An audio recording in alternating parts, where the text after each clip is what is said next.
High in the Chilean Andes, the silence was not simply an absence of sound, it was a physical weight, a heavy blanket that covered the world.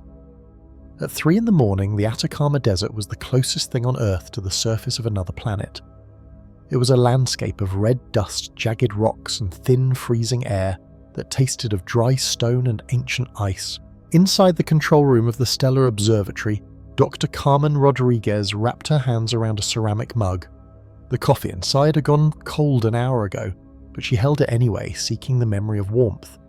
The room was kept dim lit only by the soft amber glow of 3 large computer monitors and the blinking standby lights of the server banks humming rhythmically against the back wall. To anyone else, this room might have felt like a prison. It was small, cluttered with logbooks, and smelled faintly of ozone and instant espresso. But to Carmen, this was a sanctuary. She did not mind the isolation. In fact, she craved it. Down in the cities in Santiago or Valparaiso, the world was too loud. There were traffic jams, ringing phones, and the endless chatter of people rushing nowhere. Up here at 8,000 feet above sea level, there was only the wind and the sky. Carmen spun her chair around and looked out the thick, reinforced glass of the observation window. She could not see the telescope itself. The massive multi-ton reflector was housed in the dome above her, but she could see the sky. It was a view that still stole the breath from her lungs, even after 5 years on the mountain. The Milky Way was not just a smear of white, it was a roaring river of diamond dust. It stretched from one horizon to the other, a backbone of light holding up the darkness. Without humidity or light pollution to dull the view, the stars did not twinkle. They burned with a steady, piercing gaze. The Magellanic Clouds hovered like ghostly fingerprints against the velvet black. Beautiful, she whispered to no one. And quiet. She turned back to her screens. Astronomy, contrary to what movies often showed, was rarely about looking through an eyepiece. It was about data. It was about staring at waterfalls of numbers, jagged lines on graphs and histograms that represented the death of stars or the birth of galaxies millions of light years away. Tonight her assignment was routine. She was monitoring a sector of the sky known as the Scutum Centaurus arm. It was a dense region of the galaxy packed with old stars and dust clouds. Her job was to supervise the automated survey, ensuring the telescope maintained its lock and that the wind sensors outside did not trigger an emergency shutdown. The wind speed read 12 miles per hour, steady. The internal temperature of the sensor was minus 200 degrees, stable. The atmospheric turbulence was low, perfect viewing conditions. Carmen rubbed her eyes. The fatigue of the graveyard shift was settling in. This was the hardest hour of the time when the human body desperately wanted sleep, but the mind had to stay sharp.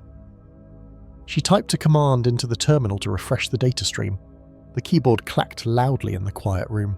Screen 2 displayed a cascading waterfall of signal strength. Most of it was just noise, the static hiss of the universe. There was radiation from the sun, interference from the Earth's magnetic field, and the background hum left over from the Big Bang.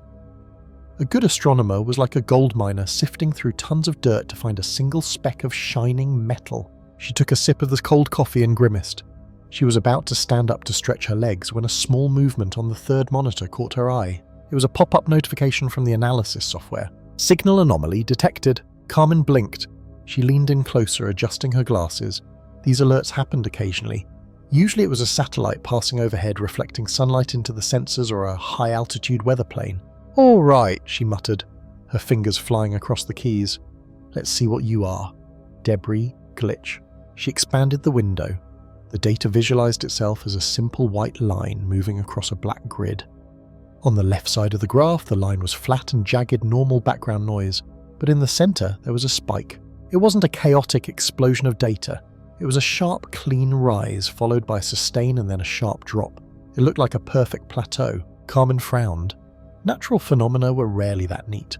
Exploding stars were messy. Pulsars were rhythmic, beating like a heart, up and down, up and down. This was different. This was a single sustained note, a hum in the darkness. She checked the coordinates.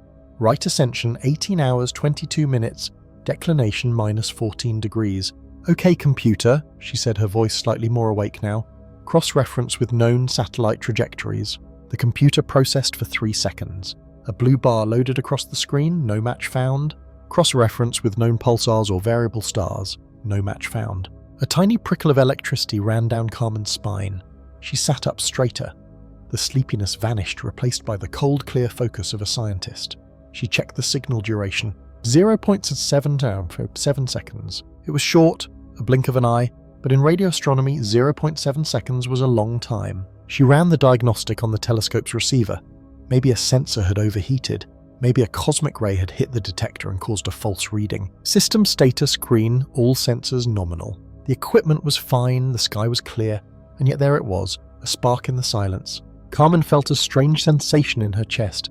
It wasn't fear, but it was a heavy, hollow feeling like standing on the edge of a cliff. She looked at the numbers again. The frequency was strange. It wasn't on the hydrogen line, the frequency most astronomers use to listen for signals. It was higher, sharper. She saved the data packet and marked it with a red flag.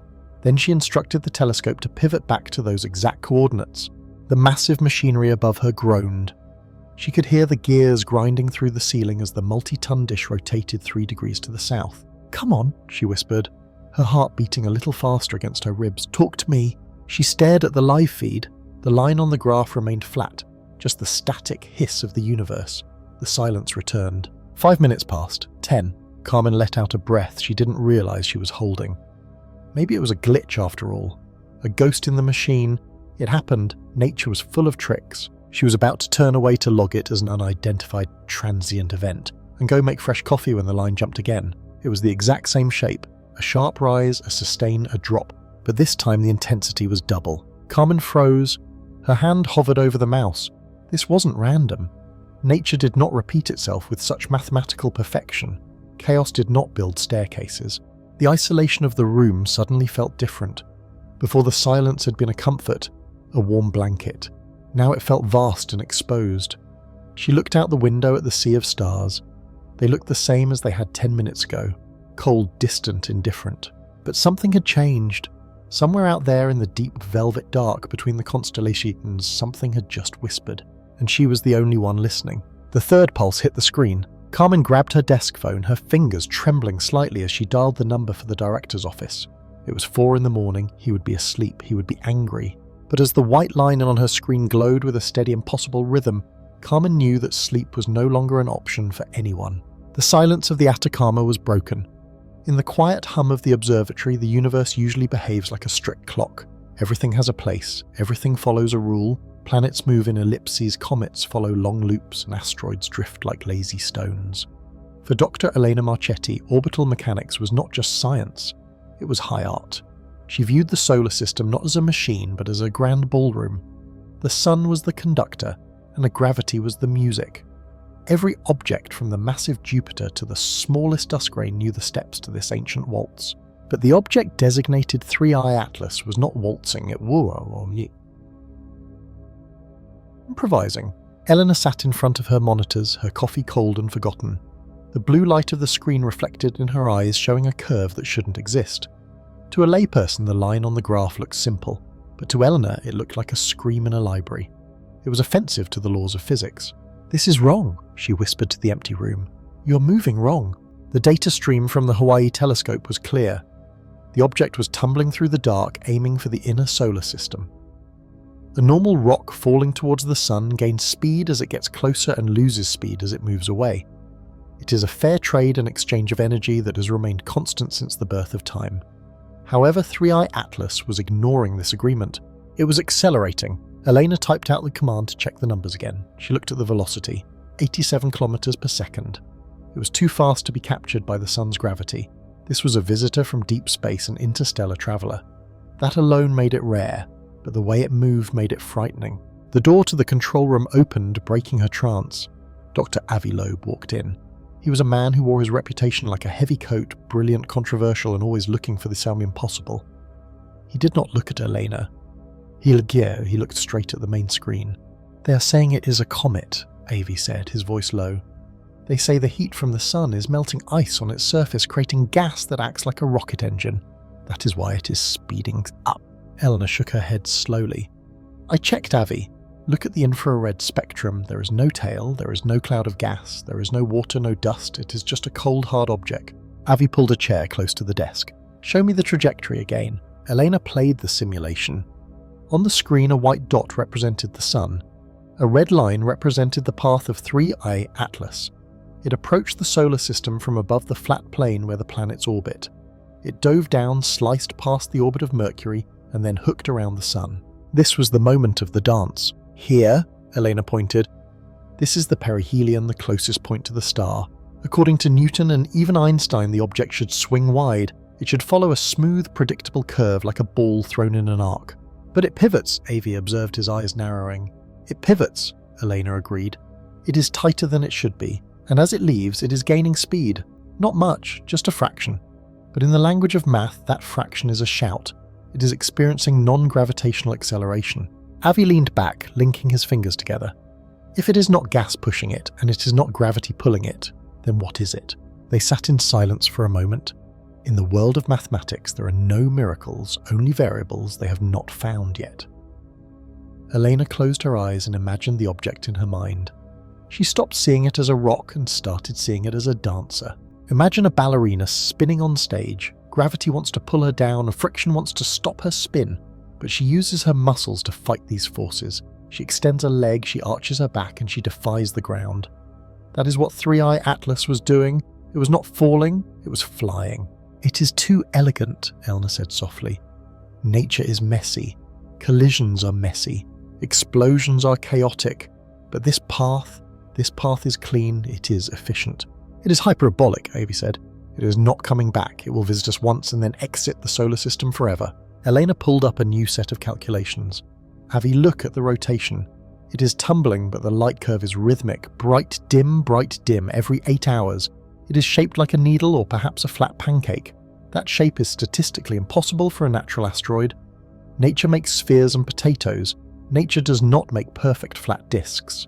Avi stood up and walked to the window, looking out at the night sky. If I throw a stone into the river, it sinks, he said. If I skip a flat stone, it glides across the water. It interacts with the surface. Solar radiation pressure. Elena finished his thought. She felt a shiver run down her spine. Sunlight. Sunlight, Avi repeated. If the object is incredibly thin, thinner than a sheet of paper but very wide, the pressure of light photons hitting it would be enough to push it. It would explain the extra speed. It would explain the strange curve. It is catching the light like a sail catches the wind. Elena looked at the numbers again. She tried to force the variable of a light sail into the equation. Suddenly the math resolved. The clumsy broken line became smooth. The chaotic anomaly became a graceful curve. The equation balanced perfectly. But the implication was terrifying. Nature does not build light sails. If this is a sail, Elena whispered, then there is a ship. Or it is the ship, Avi said. They looked at the simulation of the trajectory again. The red line no longer looked like a mistake. It looked like a maneuver. The object had dropped into the gravity well of the Sun, used the star's mass to turn, and was now slingshotting out toward the constellation of Pegasus. It was a gravity assist. We humans use this trick with our probes. We send Voyager around Jupiter to steal a little speed and fling it further out. It is a calculated, deliberate transfer of momentum. It is a choreographed performance, Elena said, her voice full of wonder. Think of the precision of VI to enter a star system at this speed to hit the exact angle needed to turn without burning up and to exit at a higher velocity. If you miss by 1 degree, you fall into the Sun. If you miss by a second, you drift aimlessly into the void. They hit the bullseye. The math on the screen was cold and blue, but to Elena it was poetry. It was a haiku written across the fabric of space-time. Velocity equals distance divided by time. A simple rule. Force equals mass times acceleration. A fundamental law. But Three-Eye Atlas added a new line to the poem, intent equals trajectory. We have to publish this, Avi said, the excitement rising in his voice. We have to tell the world that the numbers do not lie. The probability of this being a natural rock is 1 in a trillion. The probability of it being artificial fits the data perfectly. Elena hesitated. She looked at the impossible curve one last time. She thought about the vast empty silence of the cosmos. For centuries, humanity had been shouting into the dark, asking if anyone was there. We listened for radio waves. We looked for laser pulses. We waited for a hello. We never expected the answer to come in the form of a silent, tumbling needle waltzing through our backyard. They will call us crazy, Elena said. The scientific community will demand rocks. They will demand samples. We only have math. Avi turned to her, a small smile on his face. Math is the language of the universe, Elena. It is the only language that matters.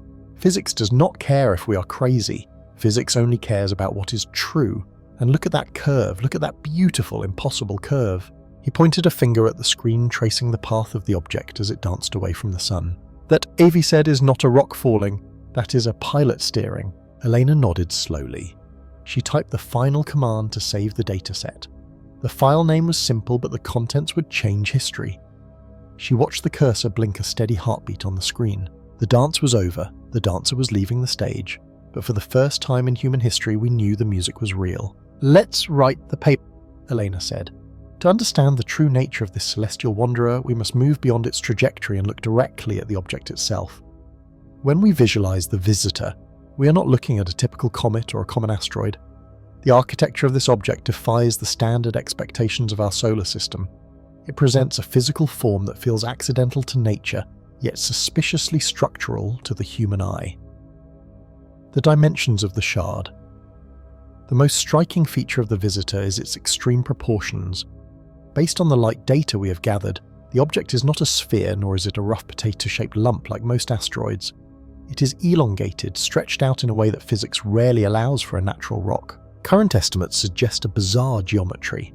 While the length is difficult to pin down, exactly the width and thickness of the body are estimated to be between 3.5 meters and 15 meters. This scale is fascinating because it is relatable to human dimensions. A width of 3.5 meters is roughly the size of a single room or a large vehicle. However, this narrow width extends into a body that is significantly longer, creating a ratio that looks like a needle, a cigar, or perhaps a flat, torn shard of a larger planet. If you were floating next to it, the visitor would appear vast not because of its bulk, but because of its sleekness. It looks fragile. In the violent history of the cosmos, objects this thin usually break apart due to gravity or collisions. The fact that this object has survived a journey between stars while maintaining dimensions of only 3.5 to 15 meters in thickness suggests a high material strength. It suggests that the visitor is solid, dense, and bound together by the forces stronger than a loose pile of rubble. The tumbling motion. The visitor does not move through the dark with the grace of a spinning top. It does not rotate around a single stable axis like the Earth or Mars. Instead, it tumbles. Imagine a bottle floating on the ocean, tossed around by chaotic waves. This is how the object rotates. It spins head over heels in a complex non-principal axis rotation. This tumbling motion is crucial to how we perceive it.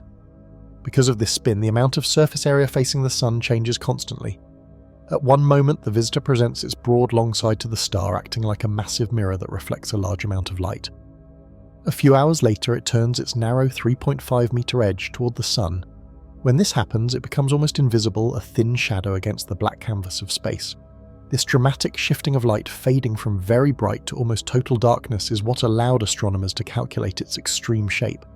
It pulses in the telescope lens, a rhythmic blinking that speaks of a long, jagged body flipping end over end through the vacuum. The surface and reflectivity. What is this object made of? This is the question that the James Webb Space Telescope sought to answer.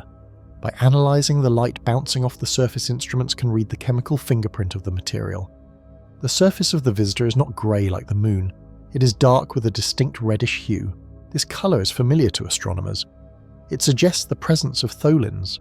Tholins are complex organic compounds that form when carbon-based molecules are bombarded by high-energy cosmic rays and ultraviolet light over millions of years.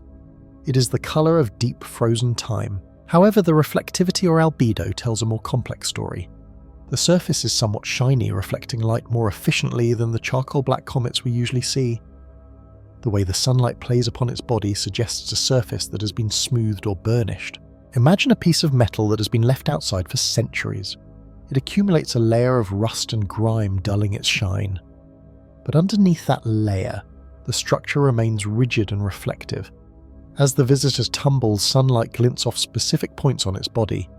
These flashes suggest that while the outer skin is coated in ancient organic dust, the underlying structure might be icy or metallic. The light does not just soak into the surface, it strikes it and bounces back with a sharpness that implies a solid, coherent crust. The James Webb Spectral Analysis. When the James Webb Space Telescope turns its golden mirrors toward the visitor, it looks for heat and chemical composition. The results are puzzling because of what is missing. Typical traveller from the cold outer reaches of space usually contains ice water, ice carbon dioxide ice, or methane ice. When these objects get close to the sun, the heat turns the ice into gas, creating a fuzzy cloud or coma around the body. The visitor shows none of this. The spectral analysis reveals a dry surface. There is no cloud of gas. There is no dust tail trailing behind it. It is completely naked. The sensors on James Webb detect a surface temperature that matches a solid, inactive body.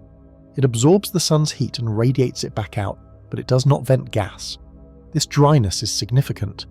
If the object is natural, it must be a shard of rock that has lost all its ice eons ago, baked dry by cosmic radiation. Or it could be made of something else entirely, a material that does not react to heat the way ice does. The spectrum shows strong absorption lines consistent with metal-rich rock or carbon-rich crusts, but the complete lack of outgassing remains the single most baffling characteristic for an object that accelerated as it left the solar system. A visual of mystery. If we could stand on the surface of the visitor, the experience would be disorienting. The tumbling motion would make the stars above appear to dance in wild, looping circles.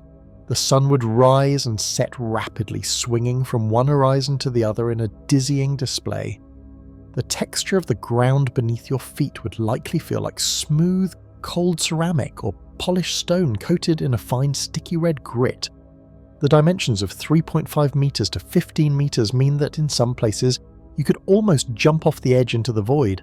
You're not standing on a world, you are standing on a raft. The interplay of light on this architecture creates a sense of majesty. As the object rotates, shadows lengthen and shorten rapidly across its surface. The ridges and valleys of its body, if it has them, would be thrown into sharp relief. One moment the surface is bathed in harsh, unfiltered starlight. The next, it is plunged into absolute shadow. This is the architecture of the visitor, a long, red, tumbling needle. It is silent, dry, and incredibly old.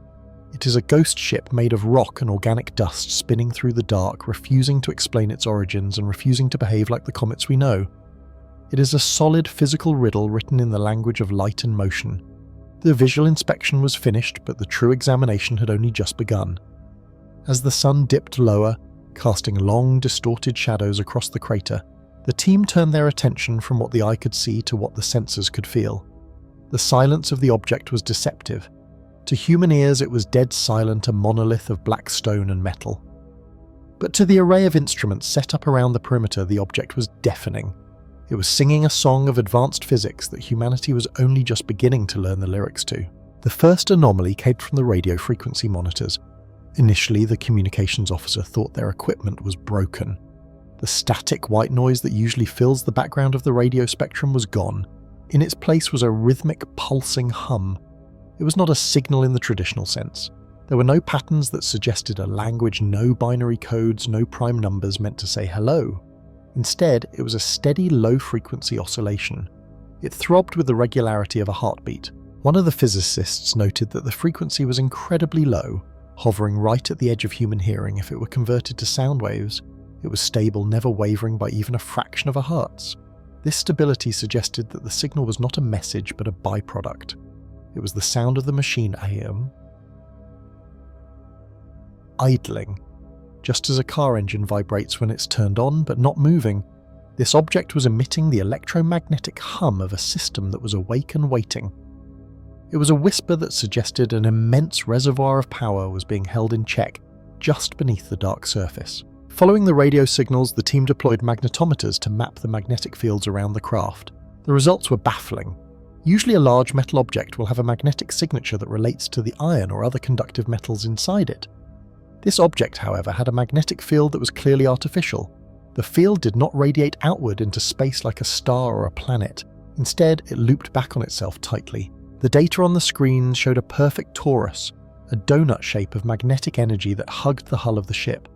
It was incredibly strong, measuring in multiple Tesla units, yet it dropped to zero just a few meters away from the hull. This was containment.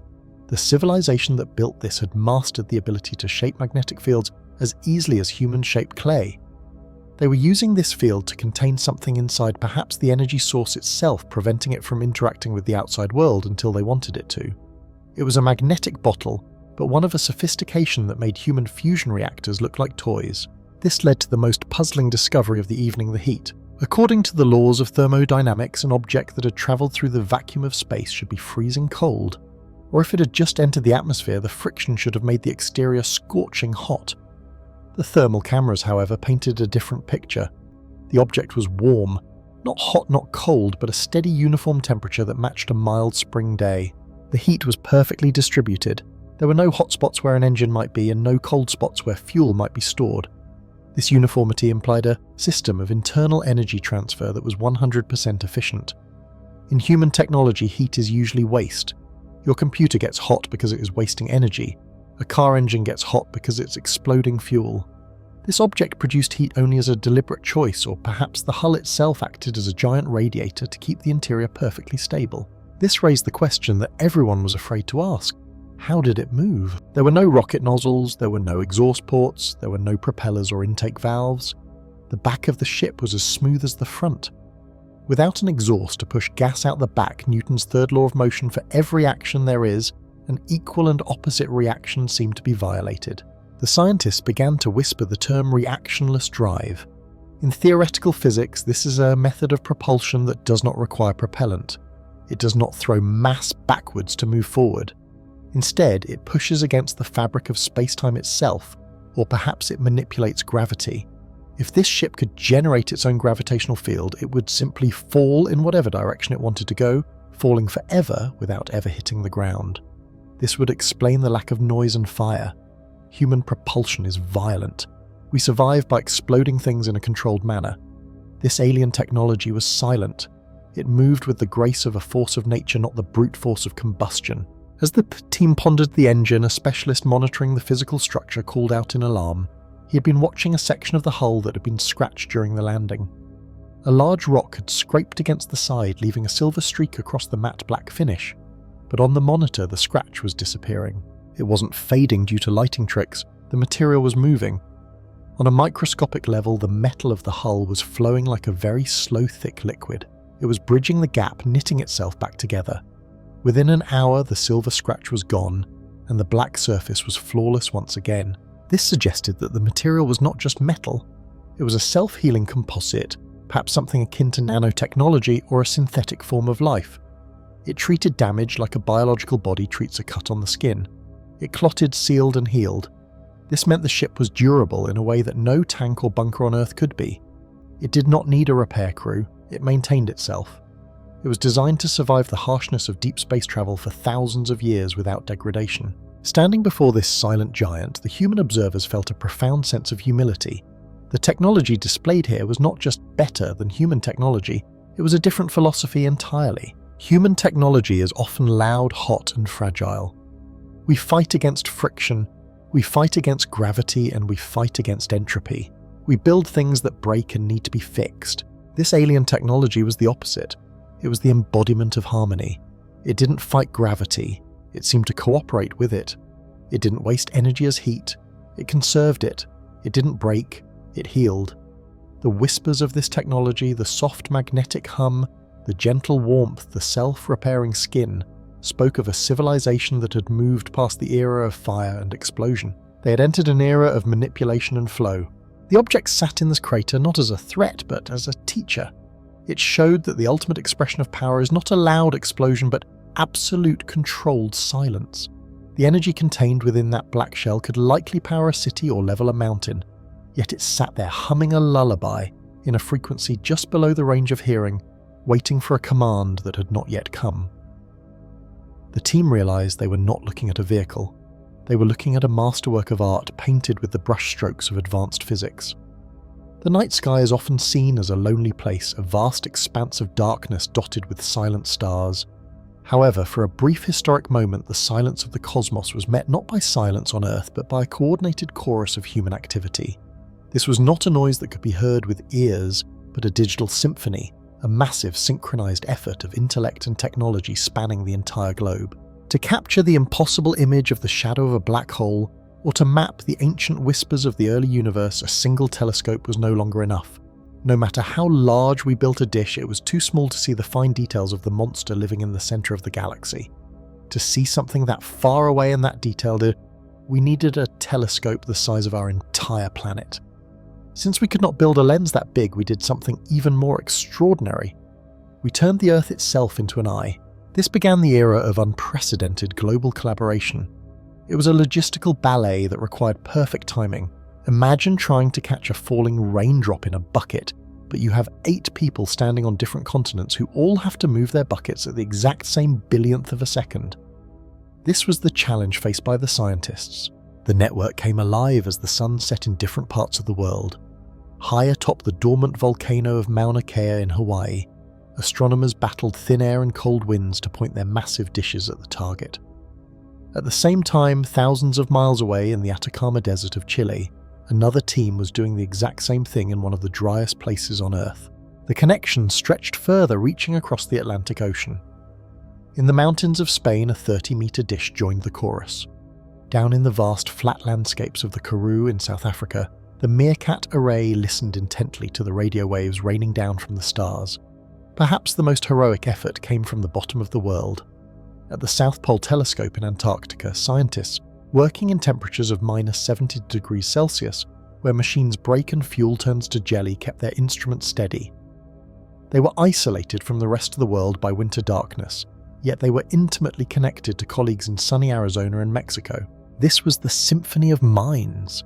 Each observatory was like a different section of an orchestra. The telescopes in Hawaii were the violins, the dishes in Chile were the cellos, the heavy machinery in Antarctica provided the deep, steady percussion. Alone they could only hear a few notes. Together they played a complete masterpiece. What makes this moment truly beautiful is not just the technology, but the people behind it. In control rooms illuminated by the glow of computer monitors, the barriers that usually divide us melted away. In the world of political maps, borders are drawn with heavy ink. Nations argue over resources, ideologies, and history. But in the control room of a global science project, those lines become invisible. A Russian radio astronomer and an American data scientist do not see each other as rivals. They see each other as essential partners in a quest for truth. A researcher from China and an engineer from Europe speak the same language, not English or Mandarin, but the universal language of mathematics and curiosity. For those few days when the telescopes were linked, the world was united by a single purpose. The focus was absolute. Coffee pots worked overtime and sleeping bags were rolled out under desks. The excitement was palpable. They were hunting a ghost trying to photograph the unseeable. This shared struggle created a profound sense of camaraderie. It proved that when humanity faces a challenge that is bigger than any one nation, we are capable of setting aside our differences to work as one species. However, this symphony was not limited to professional scientists with PhDs and billion-dollar equipment. The melody was enriched by a vast grassroots backing choir, the amateur astronomers. All around the world, in backyards from Vietnam to Brazil, ordinary people pointed their smaller telescopes at the sky.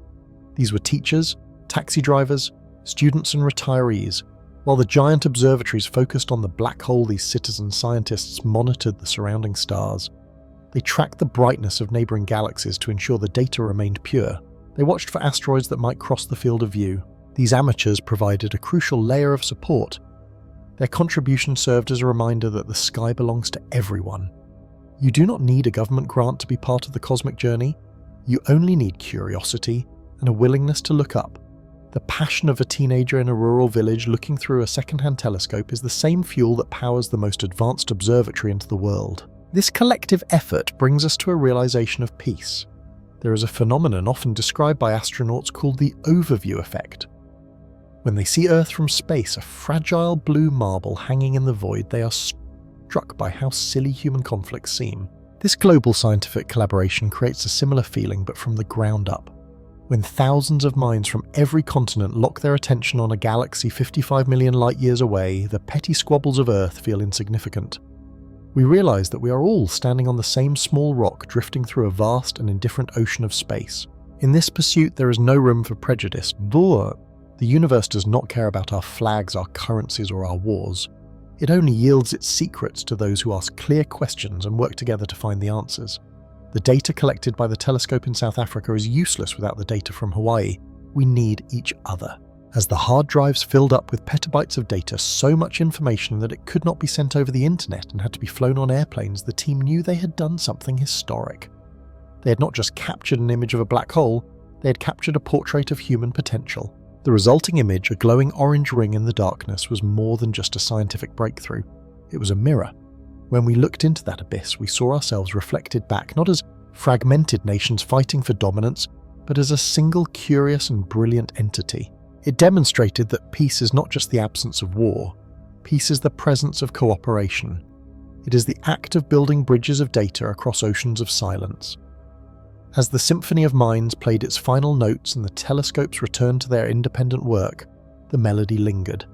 It left a promise hanging in the cool night air. If we can come together to see the edge of the universe, imagine what else we could achieve if we just kept looking in the same direction. The wind began to change as the final days of October approached. Across the northern hemisphere, the leaves were turning from green to brittle shades of gold and rust falling to the ground in silence. It was the time of year when the earth itself seemed to be exhaling, preparing for the long sleep of winter.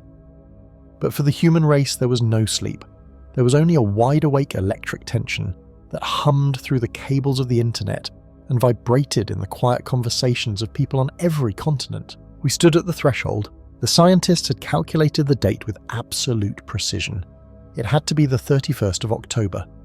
For months, the supercomputers in Geneva, Tokyo, and California had run simulations churning through numbers that were too large for the human mind to truly visualize.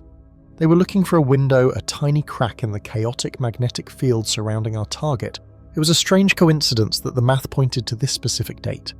In ancient traditions, particularly in the West, the 31st of October was known as a time when the veil between the living and the dead was at its thinnest. It was a night of ghosts of superstition and of old magic. Now modern science had declared that this was also the moment when the veil between Earth and the stars would be thinnest. The optimal launch window was determined by the alignment of the planets and the reduction of solar interference. For a period of exactly 42 minutes, the background radiation of the solar system, the constant static noise of the universe, would drop to its lowest point in 50 years. This silence was necessary. The probe we were sending was small, no larger than a standard refrigerator, but it carried sensors sensitive enough to detect a heartbeat from 1,000 kilometers away. To listen to the anomaly, we needed the universe to be quiet. As the date drew closer, the atmosphere on Earth shifted. The usual noise of politics and petty conflicts seemed to fade away, replaced by a collective gaze turned upward. In the major capitals of the world, giant screens were erected in public squares. They did not show advertisements or news anchors. They showed a simple countdown clock ticking away the seconds until the launch. There was a poetic symmetry to it all. As the trees on Earth shed their leaves, stripping themselves bare to face the cold, humanity was stripping away its defenses. We were making ourselves vulnerable, reaching out a hand into the dark with no guarantee that it would not be bitten. The transition of the seasons mirrored the transition of our history. We were moving from the summer of our ignorance into a season of hard truths. In the command centers, the mood was a mix of exhaustion and adrenaline. Thousands of engineers and astrophysicists had been living on coffee and short naps for weeks. They spoke in a language of numbers and acronyms, checking the fuel pressure, the heat shields, and the communication arrays. Every variable was checked, then checked again, and then checked a third time by an independent team. There was no room for error. At the speeds this probe would travel, reaching velocities of tens of thousands of kilometers per hour, a single speck of dust could be catastrophic. But beyond the technical rooms, out in the streets and the farm fields, the feeling was different. It was less about anxiety and more about wonder. People spoke of the threshold. It became a common phrase in every language. It signified that we were standing in a doorway. Behind us was the world we had always known, a lonely blue marble in a vast empty dark. In front of us was something else entirely. I remember walking through a park 2 days before the event. The air was crisp and cold, smelling of wood smoke and damp earth. I saw an old man sitting on a bench looking at the moon, which was rising pale and full in the late afternoon sky. He told me that he had watched the first moon landing on a grainy black and white television when he was a boy. He said he never thought he would live to see something more important than that. He said that waiting for this probe felt like waiting for a baby to be born. You don't know who they will be or what their life will look like, but you know that once they arrive, nothing will ever be the same. That was the prevailing emotion in the expectation of a miracle. We are creatures who measure our lives by time. We count seconds, minutes, years. We celebrate birthdays and anniversaries. But this event made us realize how small our concept of time truly is. The light from the stars we were looking at had traveled for millions of years to reach our eyes. The signal we hoped to intercept was older than our civilization. Standing on the threshold of October, we were trying to touch eternity. Finally, the day arrived. The 31st of October dawned with a grey, steel-coloured sky over the launch site, which was situated on a high plateau in the desert far away from the light pollution of cities. The rocket that carried the probe stood tall and white against the gloom, a pillar of fire waiting to be lit. The countdown entered its final hours. The world stopped. In schools, teachers turned on televisions. In offices, work ceased.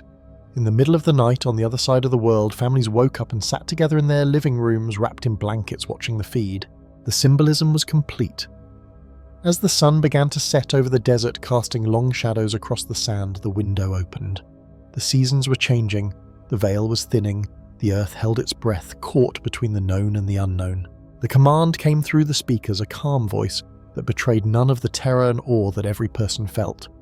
The engines ignited.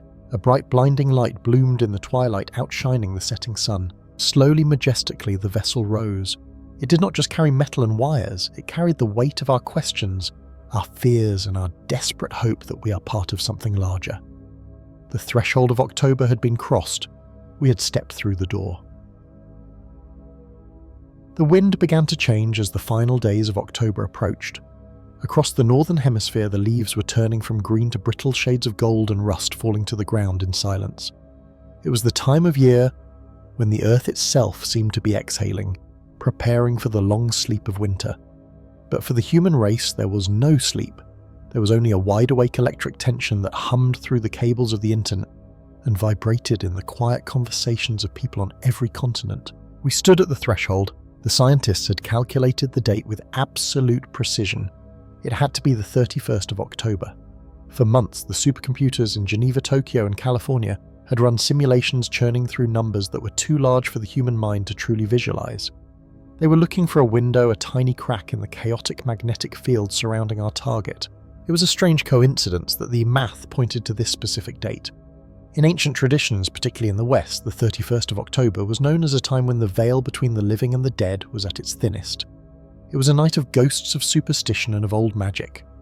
Now, modern science had declared that this was also the moment when the veil between Earth and the stars would be thinnest. The optimal launch window was determined by the alignment of the planets and the reduction of solar interference. For a period of exactly 42 minutes, the background radiation of the solar system, the constant static noise of the universe, would drop to its lowest point in 50 years. This silence was necessary. The probe we were sending was small, no larger than a standard refrigerator, but it carried sensors sensitive enough to detect a heartbeat from 1,000 kilometers away. To listen to the anomaly, we needed the universe to be quiet. As the date drew closer, the atmosphere on Earth shifted. The usual noise of politics and petty conflicts seemed to fade away, replaced by a collective gaze turned upward. In the major capitals of the world, giant screens were erected in public squares. They did not show advertisements or news anchors. They showed a simple countdown clock ticking away the seconds until the launch. There was a poetic symmetry to it all. As the trees on Earth shed their leaves, stripping themselves bare to face the cold, humanity was stripping away its defenses. We were making ourselves vulnerable, reaching out a hand into the dark with no guarantee that it would not be bitten. The transition of the seasons mirrored the transition of our history. We were moving from the summer of our ignorance into a season of hard truths. In the command centers, the mood was a mix of exhaustion and adrenaline. Thousands of engineers and astrophysicists had been living on coffee and short naps for weeks. They spoke in a language of numbers and acronyms, checking the fuel pressure, the heat shields, and the communication arrays. Every variable was checked, then checked again, and then checked a third time by an independent team. There was no room for error. At the speeds this probe would travel, reaching velocities of tens of thousands of kilometers per hour, a single speck of dust could be catastrophic. But beyond the technical rooms, out in the streets and the farm fields, the feeling was different. It was less about anxiety and more about wonder. People spoke of the threshold. It became a common phrase in every language. It signified that we were standing in a doorway. Behind us was the world we had always known, a lonely blue marble in a vast empty dark. In front of us was something else entirely. I remember walking through a park 2 days before the event. The air was crisp and cold, smelling of wood smoke and damp earth. I saw an old man sitting on a bench looking at the moon, which was rising pale and full in the late afternoon sky. He told me that he had watched the first moon landing on a grainy black and white television when he was a boy. He said he never thought he would live to see something more important than that. He said that waiting for this probe felt like waiting for a baby to be born. You don't know who they will be or what their life will look like, but you know that once they arrive, nothing will ever be the same. That was the prevailing emotion, the expectation of a miracle. We are creatures who measure our lives by time. We count seconds, minutes, years. We celebrate birthdays and anniversaries. But this event made us realize how small our concept of time truly is. The light from the stars we were looking at had traveled for millions of years to reach our eyes. The signal we hoped to intercept was older than our civilization. Standing on the threshold of October, we were trying to touch eternity. Finally, the day arrived. The 31st of October dawned with a grey steel-coloured sky over the launch site, which was situated on a high plateau in the desert far away from the light pollution of cities. The rocket that carried the probe stood tall and white against the gloom, a pillar of fire waiting to be lit. The countdown entered its final hours. The world stopped. In schools, teachers turned on televisions. In offices, work ceased. In the middle of the night, on the other side of the world, families woke up and sat together in their living rooms, wrapped in blankets, watching the feed. The symbolism was complete. As the sun began to set over the desert, casting long shadows across the sand, the window opened. The seasons were changing, the veil was thinning. The earth held its breath, caught between the known and the unknown. The command came through the speakers, a calm voice that betrayed none of the terror and awe that every person felt. The engines ignited. A bright blinding light bloomed in the twilight, outshining the setting sun. Slowly, majestically, the vessel rose. It did not just carry metal and wires. It carried the weight of our questions, our fears, and our desperate hope that we are part of something larger. The threshold of October had been crossed. We had stepped through the door. When we look up at the night sky, we often imagine giant metal ships casting massive shadows over our cities. We think of loud engines, bright lights, and dramatic entrances. However, this is a very human way of thinking. If a civilization has the technology to travel across the stars, they would likely be far more subtle. They would not need to be loud to be present. Instead of massive invasions, the reality might be a network of silence. It is the theory of the invisible swarm. Imagine for a moment that the alien arrival has already happened, but not with a bang, it happened with a whisper. Advanced logic suggests that sending huge biological crews is dangerous and inefficient. It takes too much energy and food. Instead, a super-advanced civilization would send probes. These are not the clunky metal satellites we build. These are masterpieces of engineering small enough to fit in the palm of your hand, or perhaps even smaller, the size of a grain of sand or a speck of dust. This brings us to the concept of nanotechnology. These probes would be built atom by atom. To our eyes, they might look like nothing more than pollen floating in the breeze. They would utilize advanced stealth technology, not just painting themselves black, but actually bending light around them so they become perfectly invisible to the human eye and our radar systems.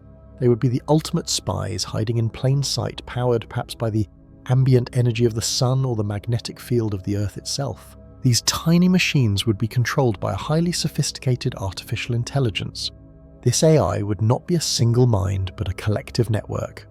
Each tiny probe talks to the others, sharing data, instantly creating a planetary web of sensory information. They are the silent watchers, hovering over our cities, drifting through our forests and floating in our oceans. But what do they see? If we shift our perspective and try to imagine the view from these alien probes, the tone changes from fear to wonder. To them, Earth is not a target to be destroyed. It is a rare jewel in a vast, empty desert of darkness. From the cold vacuum of space, the probes view our planet as a miracle of colour and life. They see the pale blue dot, but in high definition. They monitor the health of our atmosphere, measuring the levels of oxygen, nitrogen, and carbon dioxide. They watch the weather system swirl like white paint on a blue canvas. To an artificial intelligence designed to seek out complexity, Earth is a masterpiece. The probes would track the migration of whales in the deep oceans, observing how these massive creatures communicate over hundreds of miles. They would hover over the Amazon rainforest, analysing the photosynthesis of billions of trees, understanding how the planet breathes. There is a sense of fragility in their observation. An advanced observer knows how rare life is in the universe. They understand that for a planet to support life, millions of conditions must be perfect. The temperature must be right, the water must be liquid, and the atmosphere must protect the surface from radiation. From their perspective, Earth is incredibly fragile. It is a soap bubble floating in a room full of needles. This leads to a motivation that is protective rather than aggressive. We often fear that aliens want to steal our water or our gold. But a civilization that can travel faster than light has no need for our resources. They can harvest water from comets and mine gold from asteroids without ever bothering us. Therefore, their interest in Earth would be scientific and perhaps even sentimental. They are watching us the way a biologist watches a rare species in a nature reserve. They are curious about us. They see humanity not as enemies, but as a young, chaotic and fascinating species. They watch our lights turn on at night, spreading like glowing spider webs across the continents. They listen to our radio waves, our music, our news broadcasts and our internet traffic. They analyse our wars and our art, our cruelty and our kindness. The probes would likely perceive us with a mix of concern and hope. They see that we have developed powerful technologies, nuclear energy, genetic editing and our own early forms of artificial intelligence. But they also see that we are still tribal and aggressive. To the silent watchers, we are like children who have found a box of matches. We are playing with fire and they are watching to see if we burn the house down or if we learn to light a candle. There is a comforting thought in this hypothesis. It suggests that we are not alone in the cold universe. It suggests that there is a nanny or a guardian out there. Perhaps they do not intervene because they know we must learn on our own. If they revealed themselves too soon, our culture would collapse, or we would worship them as gods. So they stay hidden. They use their stealth technology to remain ghosts in the machine. Occasionally we might catch a glimpse. A pilot sees a strange light that moves too fast to be a plane. A radar operator sees a glitch that vanishes in a second. We call these unidentified flying objects, but they might just be the probes adjusting their position, or a momentary lapse in their cloaking shields. In this scenario, the intent is preservation. These microscopic archivists are recording everything. Every song we write, every discovery we make, every species that goes extinct, it is all being uploaded to a massive library somewhere in the stars. If humanity were to destroy itself tomorrow, the record of who we were would survive. The Silent Watchers ensure that even if we are temporary, our story is permanent. So the next time you're out in nature or walking through a busy city and you feel the hairs on the back of your neck stand up, or you feel like you are being watched, you might be right, but you do not need to be afraid. It is likely just a tiny speck of light floating on the wind, marvelling at how beautiful and blue your home is, silently rooting for you to survive. They are the custodians of our history, waiting patiently for the day we are finally grown up enough to meet them. The moment we confirm the existence of intelligent life beyond Earth, the greatest challenge will not be technological, it will be human. For decades we have focused on building bigger telescopes and faster rockets, assuming that hardware is the key to the stars. However, the true bridge to the cosmos is built on software, the internal software of our culture, our diplomacy and our psychology. The protocols of peace are not just rules for engagement with others, they are a mirror reflecting how ready we are to live with ourselves. The first pillar of this preparation lies in our global institutions. Currently, the United Nations serves as the primary forum for international disputes, but its mandate must expand significantly to represent the entire human species rather than a collection of fractured nations. The United Nations Office for Outer Space Affairs has long overseen the legalities of satellites and space debris, but its role must shift from regulation to representation. We are moving toward a time when we cannot have American diplomats, Chinese diplomats, or Russian diplomats greeting a visitor. We must have Earth diplomats. This requires a profound shift in political philosophy. We must draft a declaration of humanity that supersedes national constitutions in matters of off-world contact. This document would not erase our unique cultures, but it would establish a baseline of human values, the preservation of life, the pursuit of knowledge, and the commitment to peace. If we send a message of peace to the stars while waging war on the ground, our hypocrisy will be the first thing an advanced civilization notices. Therefore, global peace is not just a moral goal, it becomes a strategic necessity for first contact. Parallel to this diplomatic effort is the spiritual and social adjustment. For centuries, religion has played a central role in defining humanity's place in the universe. Many fear that the discovery of alien life would destroy religious faith, causing social collapse. However, history suggests otherwise. Human belief systems are incredibly adaptable. Just as we accepted that the Earth orbits the Sun and that the universe is billions of years old, religious institutions are already beginning to discuss the theology of extraterrestrial life. The Vatican Observatory and various theologians from Islamic, Jewish and Buddhist traditions have debated the idea that the creative power of the universe is not limited to one planet. The discovery of other beings would not necessarily negate God, rather it would expand the scope of creation. The social challenge is to help believers transition from a human-centered view of the universe to a life-centered view. We must learn to see ourselves not as the masters of the house, but as one family living in a much larger neighborhood. Perhaps the most difficult hurdle is psychological, the conversion of fear into curiosity. Our evolutionary history has taught us to be wary of the unknown. In the ancient past, a rustle in the bushes usually meant a predator. This instinct is deeply hardwired into our brains. When we look at the dark sky, we often project our own violent history onto it. We worry about invasions because we have been invaders. We worry about resource theft because we have stolen resources. This is often called the dark forest theory, the idea that civilizations hide because they fear destruction. To graduate to the next level of civilization, we must overcome this primal paranoia. We must choose to light a fire in the dark forest not to burn it down, but to signal that we are here and we are unafraid. This requires a psychological shift from a defensive posture to one of hospitality. We must cultivate a collective mindset of radical curiosity. This means teaching our population that the other is not automatically a threat, but a potential teacher. This shift begins with education. We need to introduce the concept of the cosmic citizen into our schools. A child born today should understand that they are a resident of a city, a citizen of a nation, and a child of Earth. This education involves teaching the overview effect without leaving the ground. Astronauts often report a cognitive shift when they see the Earth from space, no borders, just a fragile blue marble.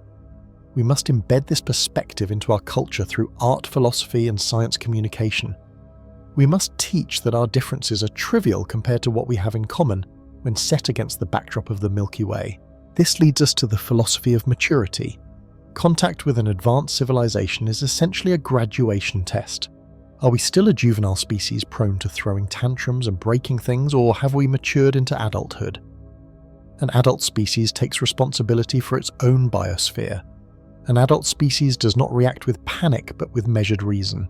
The protocols of peace are ultimately about hospitality. In many ancient Earth cultures, the rules of hospitality were sacred. When a stranger arrived at your tent or your door, you offered them water and protection before you asked for their name or their business. This ancient wisdom must become our galactic policy. If we receive a signal or a visit, our first response should not be to arm our weapons, but to open our channels of communication. We must show that we are capable of listening. By preparing diplomatically, we ensure we speak with one voice. By preparing spiritually, we ensure our soul remains intact. By preparing psychologically, we ensure we do not act out of terror. And by teaching our children to be citizens of the cosmos, we ensure that the next generation is ready for the handshake that will change history. We are preparing to tell the universe that we are no longer lonely, fearful children hiding in the dark. We are ready to join the conversation. The great unlocking of energy. The first and most immediate change came from the secrets whispered to us regarding the physical nature of the universe. For centuries, human civilization was built on the burning of dead things, coal, oil, and gas. We fought wars over pipelines and poisoned our atmosphere for the sake of electricity. With the guidance of the extraterrestrial intelligence, we learned to tap into the background energy of the universe. We moved away from burning matter to harvesting the resonance of space itself. Imagine a world where a device the size of a shoebox could power a city block for 1,000 years. This was no longer science fiction. The concept of energy bills vanished. The thick smog that choked our megacities dissipated, revealing blue skies over Beijing, New Delhi, and Los Angeles for the first time in generations. The silence was the most surprising part. Without the roar of combustion engines, our cities became quiet, filled only with the sounds of voices, wind, and nature. We no longer needed to tear the Earth apart to fuel our lives. The planet began to heal, and for the first time we were working with our home, not consuming it. The economy of abundance. When energy became infinite and free, the old economic models collapsed, but they were replaced by something far more beautiful. The cost of manufacturing dropped to almost zero. With advanced automation and unlimited power, the scarcity that defined human history came to an end. In this new era, people no longer worked to survive. The phrase earning a living lost its meaning because living was a guaranteed right. Food, shelter, and clothing were available to everyone everywhere. Poverty was not just solved, it was made obsolete, remembered only as a dark chapter in history books like the plague. Without the desperate drive to accumulate money for survival, the human motivation system shifted. We did not become lazy, we became inspired. The currency of this new world was creativity and reputation. People competed to solve problems, to create the most moving piece of music, or to design the most beautiful gardens. We moved from an economy of consumption to an economy of contribution. A person's wealth was measured not by what they hoarded, but by what they gave away to the community.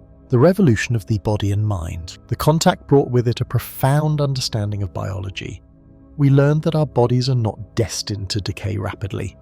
The alien knowledge allowed us to understand the programming of our own cells. Disease became a rarity. Conditions like cancer, Alzheimer's, and heart disease were treated as easily as we once treated a common cold. Medical technology shifted from invasive surgeries to non-invasive harmonization. tiny helpers, microscopic in size, could be introduced into the blood to repair damage at a cellular level. Life expectancy expanded significantly.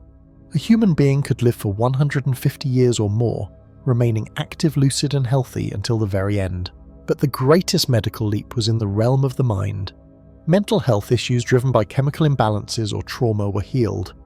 We learned to understand the brain not just as a biological machine, but as a receiver of consciousness. This led to a society that was emotionally stable. The anxiety and depression that had plagued the 21st century evaporated as people felt physically vibrant and socially connected. Education from memorization to wisdom. Schools underwent a total transformation.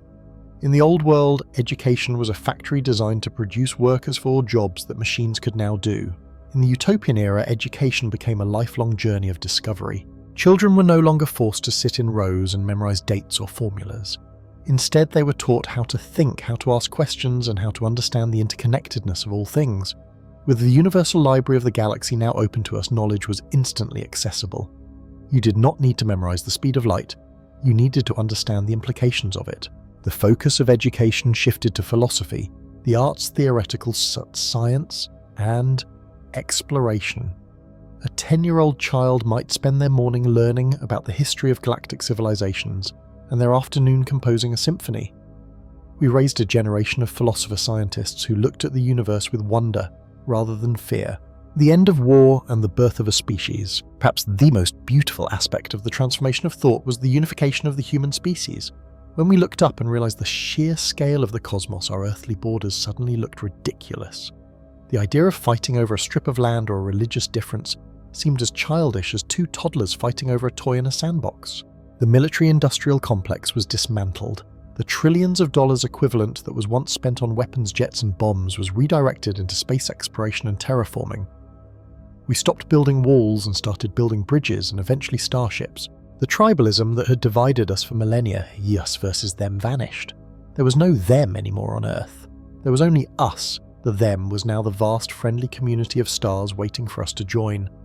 Humanity began to view itself as a single organism, a collective family, sharing a tiny blue raft in a boundless ocean.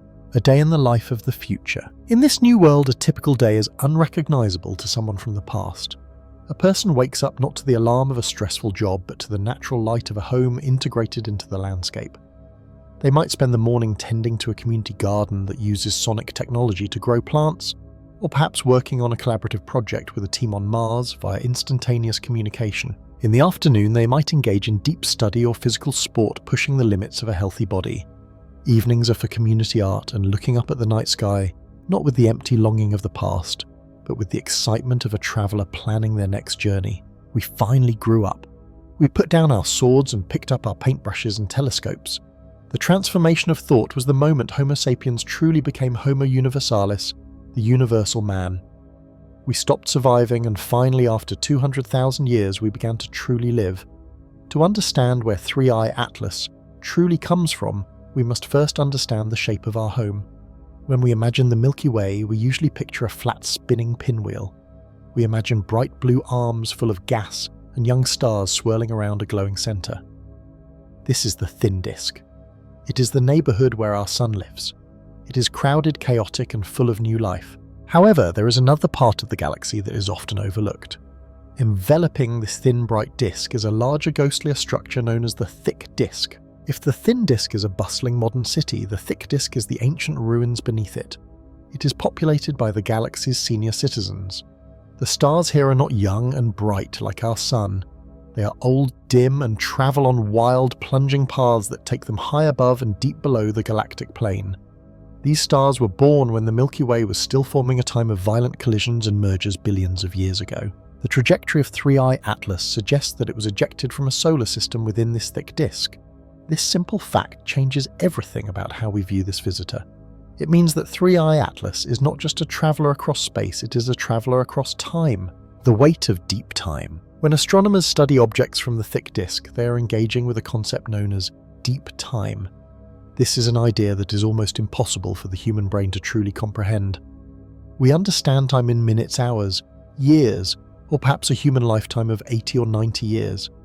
We can stretch our minds to understand history 2,000 years ago feels like a long time, But 3i Atlas speaks of timescales that crush human history into dust. The star system that birthed this object likely formed 10 billion years ago. To put that in perspective, our Sun is only about 4.5 billion years old. This object was likely flying through the dark, frozen void of interstellar space before our Earth even existed. While our planet was a molten ball of magma cooling in the dark, 3i Atlas was already alone. While the first single-celled life forms were struggling to survive in Earth's primordial oceans, this object was moving in science. It drifted while dinosaurs rose and fell. It drifted while the continents on Earth broke apart and drifted to their current positions. It continued its silent journey while humanity learned to use fire, built the pyramids, fought world wars, and finally invented the telescopes capable of seeing it. This realization brings a profound sense of humility. Standing before the data of 3i Atlas, we are forced to confront our own insignificance. We often view the universe as a backdrop for human events. We act as though we are the main characters in the cosmic story. But an object like this reminds us that the universe was busy, violent, and majestic for billions of years before we arrived, and it will continue long after we are gone. The silence of the ancients. There is a distinct chemical difference between the thin disk and the thick disk. The stars in the thick disk are metal poor. In astronomy, this means they lack the heavy elements like iron, carbon, and oxygen that are created by exploding stars. Because they are so old, they formed before the universe was rich in these materials. If 3i Atlas comes from such a star, its composition is likely ancient and primitive. It is a frozen sample of the early universe. Touching the surface of this object would be like touching a relic from the dawn of the galaxy. It is a ghost from an era we can only simulate in supercomputers. This brings a haunting beauty to the discovery. We are looking at a piece of debris from a solar system that may have died 5 billion years ago. Perhaps that solar system had planets, perhaps it had life. But that star is likely a burnt-out cinder now, or a white dwarf fading into blackness. The only surviving memory of that entire system is this lonely rock 3i Atlas carrying its story into our modern era. The brief flicker of humanity. Comparing the age of this object to the age of humanity creates a feeling of vertigo.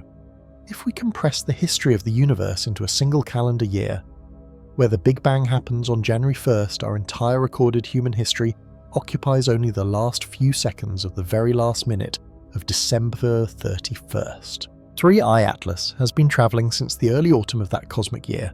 We are merely the blinking cursor at the end of the story. This perspective does not make us feel meaningless. Instead, it makes our moment of observation incredibly precious. For billions of years, this object travelled unseen. It passed through gas clouds, dodged the gravity of massive stars, and survived the emptiness of the void. It remained invisible, unknown, and unloved. Then for a brief window of a few weeks, it passed near a small blue planet inhabited by a species curious enough to look up. We captured its light. We calculated its speed. We gave it a name. For a fleeting moment, the ancient silence of the thick disk intersected with the noisy curiosity of the thin disk. A lesson in humility. The study of 3i Atlas is therefore more than just physics and mathematics. It is a philosophical exercise. It forces us to drop our ego. We cannot control the galaxy, we can only observe it. We are not the masters of time, we are its subjects. The thick disk origin tells us that the galaxy is a graveyard of ancient worlds. 3i Atlas is a tombstone that has broken loose, tumbling through the dark. It reminds us that stability is an illusion. Our sun, our planet, and our civilization are temporary arrangements of atoms in a universe that is constantly mixing, churning, and evolving. As 3i Atlas fades back into the darkness, leaving our solar system forever, it leaves us with a question. It is not a scientific question, but a human one. If we are so small and our time is so short, what should we do with the brief moment we have in the light? The object offers no answer. It simply spins, ancient and indifferent, returning to the deep freeze of the space between the stars, carrying the echoes of the deep past into the infinite future. We are left behind on our warm young planet, watching it go, feeling a little smaller, but perhaps a little wiser. And now let us stop. Let us press pause on the history of the universe. We have travelled through billions of years together. We have watched stars ignite and galaxies spin. We have traced the journey from the very first atom to the complex chemistry of life. But for these next few minutes, I do not want to look at the sky. I do not want to look at the telescope or the microscope. I want to look at you. Yes, you. The person hearing these words or reading this text right now. I want to break the wall that stands between us. Usually in a story like this, the narrator stands far away like a teacher at a chalkboard and you sit in the audience. But right now I want to close that distance. I want to step down from the stage and sit beside you. Where are you right now? Maybe you are lying in bed with the room dark and quiet, letting your mind drift before sleep takes you. Maybe you are on a crowded bus or a train watching the world blur past the window surrounded by strangers but feeling completely inside your own bubble. Maybe you are sitting at a desk tired from a long day of work looking for a moment of peace. How do you feel? Take a moment to actually check in with yourself. Are your shoulders tight? Is your jaw clenched? Let them relax. Take a deep breath. Inhale, exhale. Feel the air filling your lungs. Feel your heart beating in your chest. Thump, thump, thump, thump. That rhythm is the reason we told this entire story. I want you to lift your hand and look at it. Turn it over. Look at the lines on your palm. Look at the veins beneath your skin. It just looks like skin and bone, doesn't it? It looks ordinary. But if you have listened to our journey so far, you know that ordinary is a lie. There is no such thing as ordinary matter. Everything we have discussed, the burning furnaces of ancient stars, the explosions of supernovas, the drifting clouds of cosmic dust, it is all right there in your hand. It is not just a poetic idea. It is a literal physical fact. The iron that makes your blood red. It was forged in the center of a dying star that collapsed and exploded billions of years before the Earth even existed. The carbon that makes up the cells of your skin.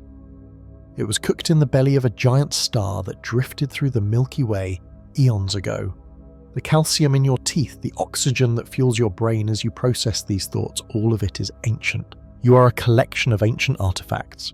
You are a walking museum of the universe's history. Sometimes life can feel incredibly lonely. We walk around in our separate bodies, seeing the world through our own separate eyes. We feel our own specific pains and worries that nobody else seems to understand. It is easy to feel small. It is easy to feel like you are just one tiny, insignificant dot on a giant planet spinning in a vast, empty dark. But that isolation is an illusion. I want to offer you a different perspective, one that I hope brings you comfort. You are not separate from the universe. You are not a stranger here. You are not an alien dropped onto a random rock. You are something the universe is doing. Think of a wave on the ocean. When you see a wave rise up, crash and dissolve back into the water, you do not say the wave is separate from the ocean. The wave is the ocean moving in a specific way for a brief moment.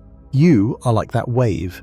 You are the universe rising up for a brief moment of time to look around, to feel, to love, to wonder, and to listen. When you feel lonely, remember the air you are breathing.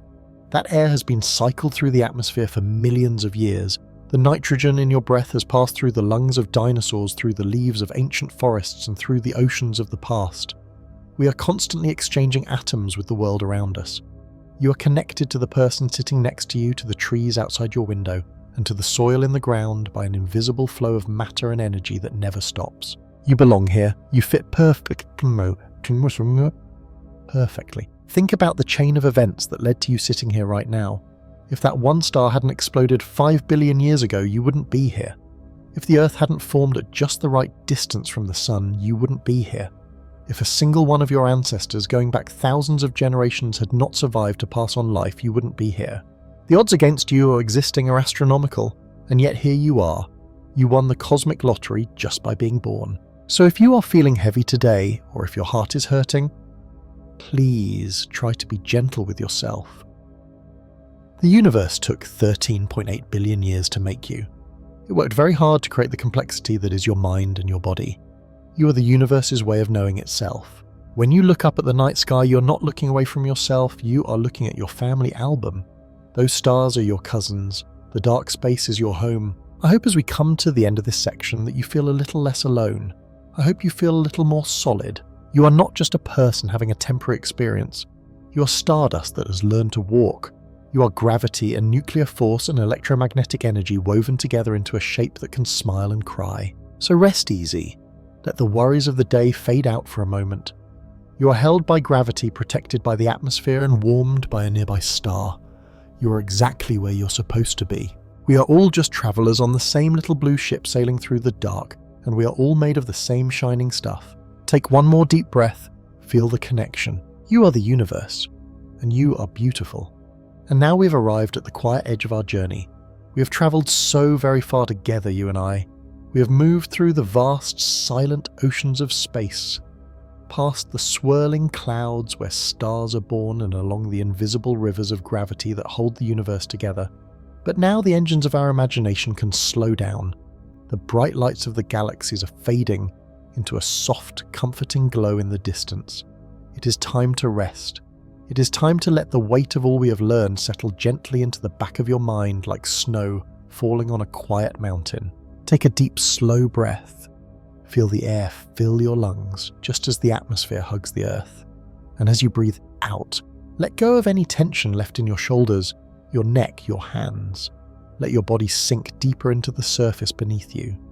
Imagine that gravity, that great and ancient force we spoke about, is not just a scientific rule, but a gentle hand pressing you down, holding you safe, keeping you grounded while your mind prepares to float free. Think back just for a moment on the beautiful things we have seen. Do you remember the nebula? That great nursery of the stars. In your mind's eye, see those colours one last time. Soft pinks, deep violets and quiet blues. They are not burning or loud, they are merely glowing like embers in a dying fire. They are distinct, yet they blend together in a slow cosmic dance that has been happening for billions of years. You are part of that dance. The atoms that make up your breathing body right now are the same kinds of atoms that drift in those clouds. You are not separate from the universe. You are the universe currently resting in a warm bed, closing its eyes to dream. We talked about light and how it travels across the emptiness of time. Think of a single beam of starlight. It has journeyed for millions of years just to reach this moment. It is not in a rush. It does not worry about time. It simply travels steady and calm. Let your thoughts become like that beam of light. Let them stretch out long and smooth, no longer bouncing around with the worries of the day. There is no rush anymore. There is nowhere else you need to be. The universe has waited billions of years for this moment, and it can wait a few hours more while you sleep. It is a wonderful thing, this curiosity you carry. It is the spark that drives us to look up at the night sky and wonder. But even the brightest stars must eventually set. Even the most active galaxies have quiet centers. Your curiosity is a precious gift, but now you can place it on the shelf. It will be there for you tomorrow. You do not need to understand everything right now. You do not need to solve the mysteries of dark matter or time travel tonight. Tonight, the mystery is enough. The not knowing is a soft velvet blanket. It is okay to just let the questions drift away unanswered into the dark. Feel the stillness of space wrapping around you. We often think of space as empty and cold, but tonight imagine it as a sanctuary. It is a place of perfect peace. There is no noise in the vacuum of space. There are no phones ringing, no traffic sounds, no voices demanding your attention. There is only the profound, heavy silence of the cosmos. It is a silence that cushions you. Imagine yourself floating in that zero gravity. You are weightless. You are untethered. You are drifting slowly, spinning gently in the great wide dark. As you drift, you see the earth getting smaller behind you. It is a beautiful blue marble glowing softly, but it is far away now. All the noise of the world is down there. All the lists of things to do, all the schedules, all the rush, it is all so small, just a tiny speck in the distance. You are up here in the calm. You are safe in the stream of the stars. Let your eyes become heavy, so heavy that they feel like sinking stones. If you try to open them, it feels like too much effort. It feels better to keep them closed to watch the show on the back of your eyelids. Darkness is not something to fear. It is the canvas for your dreams. It is the backdrop for the stars. Without the dark, we would never see the light. So welcome the darkness now. Let it wash over you like a cool tide. Your breathing is slow and rhythmic like the pulsing of a distant star. In and out, expanding and contracting. The universe breathes with you. Every breath you take connects you to the flow of time. 1 second, 2 seconds, 3 seconds. Time is slowing down. The clock on the wall does not matter. The rising sun does not matter. Only this moment matters. This quiet, suspended moment between being awake and being asleep. We are approaching the final destination of our voyage. It is the realm of deep sleep. It is a place as mysterious as the center of a black hole, but much more gentle. Here the laws of physics dissolve. Here you can fly without wings. Here time stops completely. You are crossing the event horizon of sleep. You are slipping past the point of no return, gliding smoothly into the land of dreams. Everything is fading now. The words I am speaking are becoming less like words and more like the sound of a gentle wind. They are just vibrations, soothing and low. You do not need to listen anymore. You do not need to focus. You can let my voice drift into the background to just another part of the comforting hum of the universe. The stars are dimming one by one, the lights are turning off. The galaxy is tucking you in, you're a child of the cosmos, and the cosmos is rocking you to sleep. Drift deeper, float further. There is nothing left to do, there is nothing left to see, just the soft, endless velvet of the night. Rest now, the journey is done, the ship is silent, the stars are watching over you. You are safe, you are calm, you are asleep. Good night, traveller, good night, good night.